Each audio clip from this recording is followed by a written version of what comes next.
16B जो है हम पढ़ रहे थे।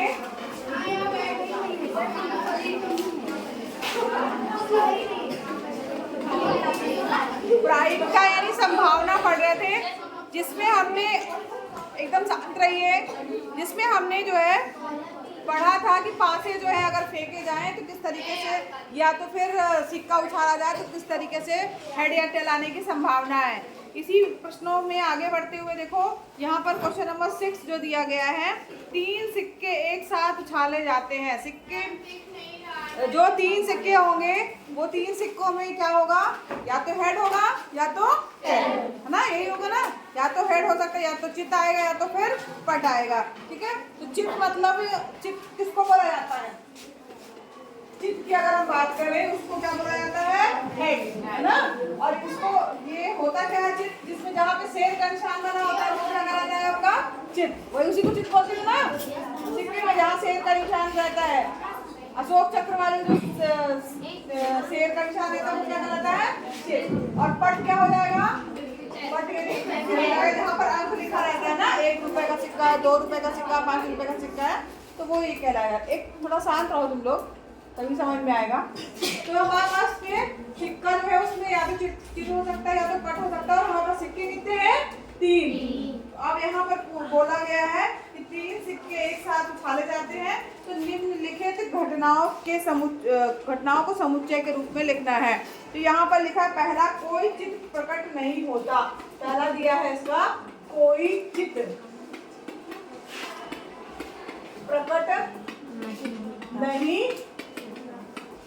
होता, मतलब कि एक भी उसमें चित्र नहीं आएगा। 3 सिक्के उछाले गए हैं, तीनों में से तीनों सिक्कों में एक भी चित्र नहीं आए। चित्र का मतलब क्या हुआ? हेड नहीं आया। तो उसका उसमें क्या क्या आएगा तीनों सिक्कों में? ये ऑप्शन केवल एक हो सकता है, या तीनों में क्या क्या है? टेल टेल टेल, है ना। तो ये यहाँ पे कॉमा नहीं लगेगा, यहाँ पे थोड़ा ध्यान रखना, मैंने यहाँ लगा दिया ये समझाने के लिए। ये तीनों सिक्के जब हमने उछाले तो तीनों में, पहले वाले सिक्के में भी टेल आए यानी चित ना आए, दूसरे वाले सिक्के में भी चित नहीं आएगा तो क्या आएगा? पट आएगा यानी ये टेल आएगा, और तीसरे वाले में भी क्या होगा? चित नहीं आएगा यानी हेड नहीं आएगा तो क्या आएगा? टेल आएगा। तो ये केवल एक ही जो है इसका जो है समुच्चय के रूप में अगर हम लिखेंगे तो केवल एक ही प्रकार हो सकता है, केवल यही एक स्थिति हो सकती है जब एक भी जो है क्या है? चित ना आए। सेकंड चीज पूछी गई है इसमें, केवल एक चित आता है, केवल एक चित। चित का मतलब हुआ हेड, ठीक है, आता है। अब जब 3 सिक्के उछाले गए हैं तो ऐसी कौन कौन सी संभावनाएं हो सकती है जिसमें एक हेड आए? तो देखो यहाँ पर कौन कौन सी संभावनाएं हो सकती है जिसमें केवल एक चित आए। केवल एक हेड आए का मतलब केवल एक, ध्यान देना, केवल एक लिखा है, एक नहीं लिखा, केवल एक। केवल एक का मतलब पहले वाले सिक्के पे हेड आया, दूसरे वाले पे टेल, तीसरे वाले पे एक स्थिति हो सकती। दूसरी स्थिति क्या हो सकती है? पहले वाले में टेल आया, दूसरे वाले में हेड आए, तीसरे वाले में भी टेल। तो यहाँ पर फिर एक चित आ गया। फिर इसके और क्या स्थिति हो सकती है? पहले वाले में टेल आए, दूसरे वाले में टेल आए, और लास्ट वाले में हेड। इसके अलावा और कोई स्थिति नहीं हो सकती जिसमें केवल एक चित आए। तो यहाँ पर 3 जो है यहाँ पर आपको समुच्चय के रूप में 3 चीजें मिलेंगी। समझ में आ रहा है सबको? समझ में भी आ रहा है? अब देखो, अब अगला है कम से कम 2 चित्र प्रकट होते हैं। तीसरा वाला ऑप्शन दिया है कम से कम 2 चित्र प्रकट होते हैं। प्रकट होते, ठीक है। अब 2 चित्र का मतलब हुआ 2 हेड आने चाहिए। अब कौन कौन सा उसका समुच्चय हो सकता है? 2 हेड का हो सकते हैं, कम से कम 2 हेड लिखा है, कम से कम 2 चित्र। चित्र मतलब 2 हेड आए ना, ये है, ये बोला गया ना, 2 हेड आए, चित्र आए, कम से कम 2 चित्र प्रकट हो। तो यहाँ पर हेड पहले दोनों में हेड आ जाए, दूसरे वाले में टेल। फिर क्या हो सकता है? पहले वाले में हेड आ जाए, दूसरे में टेल आ जाए, तीसरे वाले में हेड। और क्या हो सकता है? हेड नहीं, पहले वाले में क्या जाए? Tail, head. और पहले, अब देखो, पहले वाले में हेड आया, फिर पहले दूसरे में हेड आ गया, तीसरे में टेल, पहले में हेड आया, दूसरे में टेल आया, तीसरे में हेड। अब इसके अलावा और कोई ऑप्शन हो सकता है?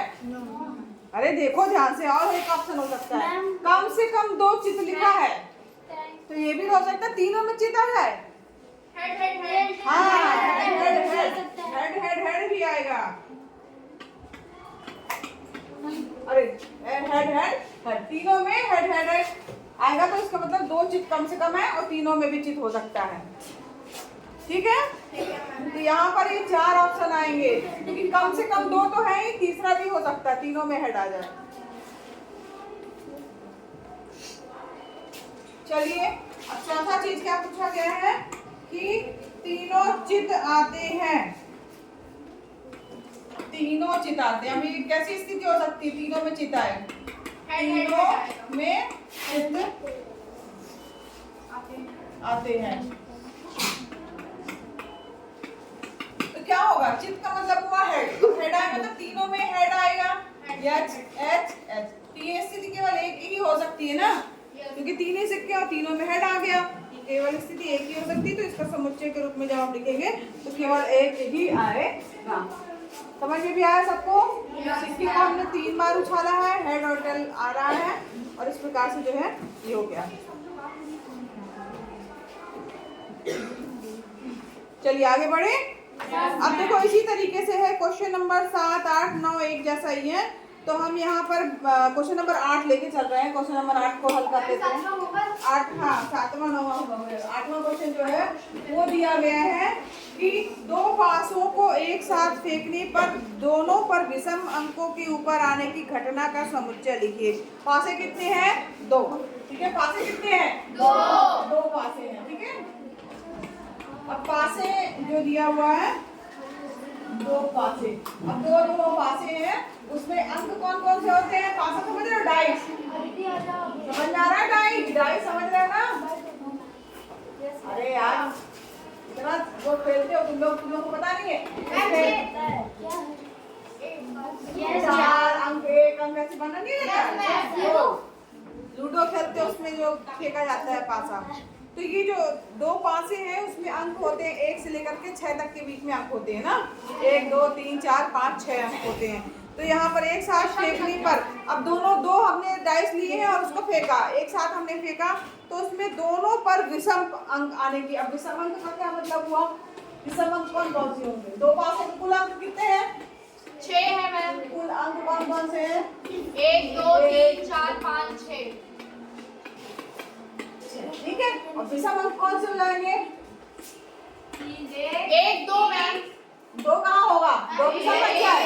1 3 5। 1 3 5। ठीक है, अब यहाँ पर प्रश्न कह रहा है कि दोनों पासों को एक साथ फेंकने पर दोनों पर विषम अंक के ऊपर आने की घटना, यानी कि हम इस पे कौन कौन से समुच्चय आएंगे?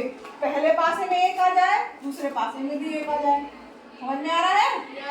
पहले पासे में 1 आ जाए, दूसरे वाले में 2 कहाँ से आएगा? 2 नहीं 3 विषम अंक पूछा गया है, हमको सम वाला तो लेना ही नहीं है।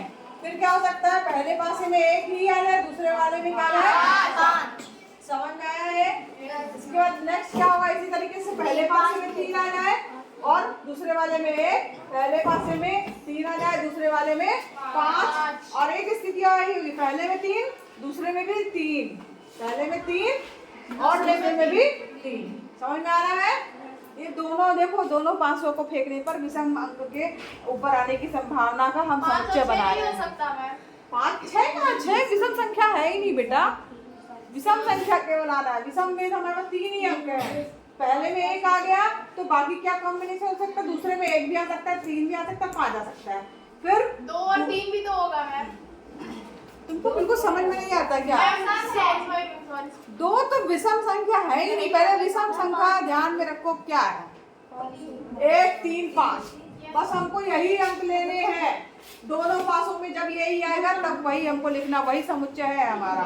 तो पहले पासे में 1 आ गया तो दूसरे पासे में क्या क्या आ सकता है? या तो 1 आ सकता है, या तो 3 आ सकता है, या तो 5। फिर पहले पासे में 3 आ गया तो दूसरे पासे में क्या आ सकता है? या तो 1 आ सकता है, या तो 3 आ सकता है, या तो 5। समझ में आ रहा है? 1 3 5 हो गया। अब यहाँ पर देखो, फिर पहले पासे में क्या आ जाए? 5, तो दूसरे पासे में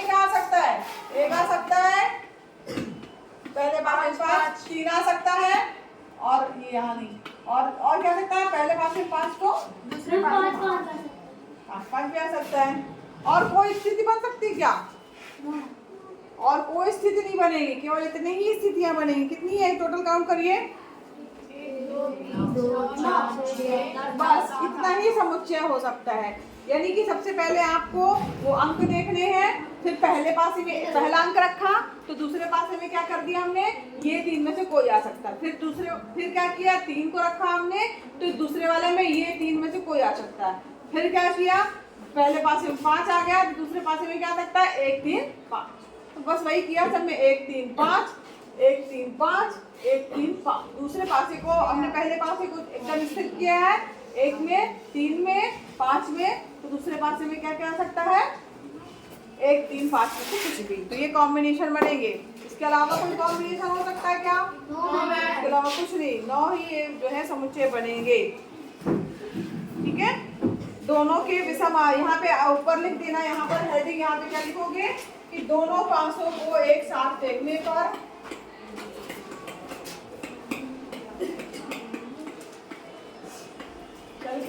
पासों को एक साथ फेंकने पर दोनों पर विषम अंकों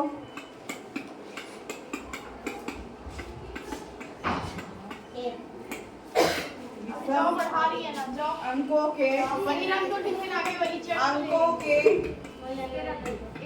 ऊपर आने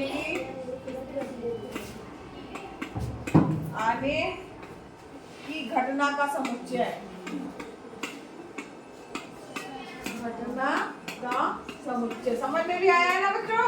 यस मैम। बोलो, बराबर करके तब ये वाला समुच्चय बनाना। जो समुच्चय बनेगा, यहाँ ध्यान दीजिए, जो भी ये अंक लिखे जा रहे हैं, अब समुच्चय में छोटे कोष्ठक के लिए ये बचला कोष्ठक जिसको बोला जाता है, बचला कोष्ठक लगेगा। फिर यहाँ पे देखो ऐसे, यहाँ पे कॉमा लगेगा। ठीक है, इस तरीके से समुच्चय जो है आप बना लेंगे।